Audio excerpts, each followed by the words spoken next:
Hi friends, welcome back to my channel voice of Vishnuvardhan. So friends, ఈరోజు మనం ఒక topic గురించి మాట్లాడుకుందాం. ఇండియా వర్సెస్ ఆస్ట్రేలియా, అదే బోర్డర్ గవాస్కర్ ట్రోఫీ ఆస్ట్రేలియా వేదికగా జరుగుతుంది కదా, గబ్బర్ స్టేడియంగా జరుగుతుంది.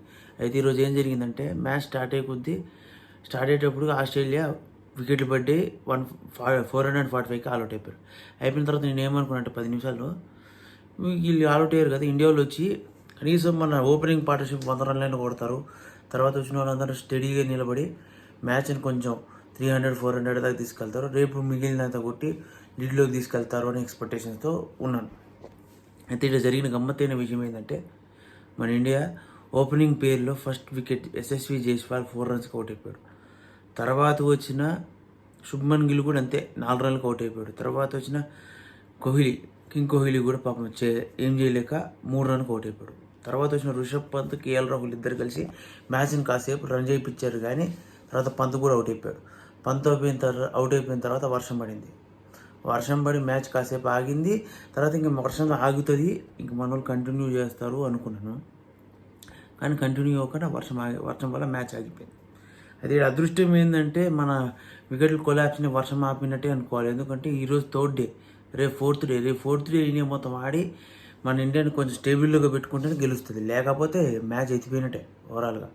మళ్ళీ ఎందుకు చెప్తున్నానంటే, ఆల్రెడీ 4 వికెట్స్ కొలాప్స్ అయిపోయినాయి. తర్వాత రోహిత్ శర్మ ఉన్నా కూడా last match Rohit Sharma under perform చేశాడు. ఈ మ్యాచ్లో కూడా పర్ఫామ్ చేస్తాడని ఎక్స్పెక్ట్ చేసినాము, కానీ మళ్ళీ మనం ఎక్స్పెక్ట్ చేయకుండా అన్ఎక్స్పెక్టెడ్ జరిగిందంటే మనం ఏం చేయలేం కదా. సో అదే అనుకున్నాను, రేపు మన వాళ్ళు ఎంతసేపు నిలబడతారు, మనలో రేపు మినిమం 3 సెషన్లు నిలబడగలిగితే మ్యాచ్ను డ్రా చేసుకోగలము. లేదా వికెట్లు పడిపోయినాయి అంటే డ్రా అవ్వడం కష్టమవుతుంది. ఎందుకంటే మనం ఫాలో అని ఆడాల్సి వస్తుంది తెలుసా.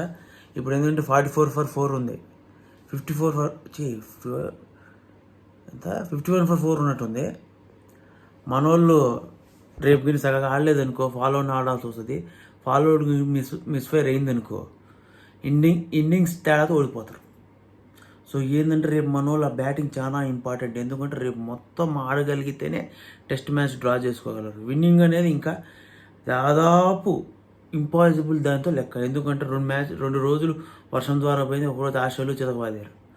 సో ఈరోజు ఏమో సెషన్లు కంప్లీట్ అయిపోయే లోపల 4 వికెట్లు పడ్డాయి.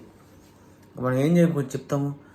అందుకని ఏంటంటే మన వాళ్ళు డ్రా చేసుకోవడానికి ప్రయత్నిస్తే బెటర్, లేదా అనుకో మ్యాచ్ ఎత్తిపోద్ది.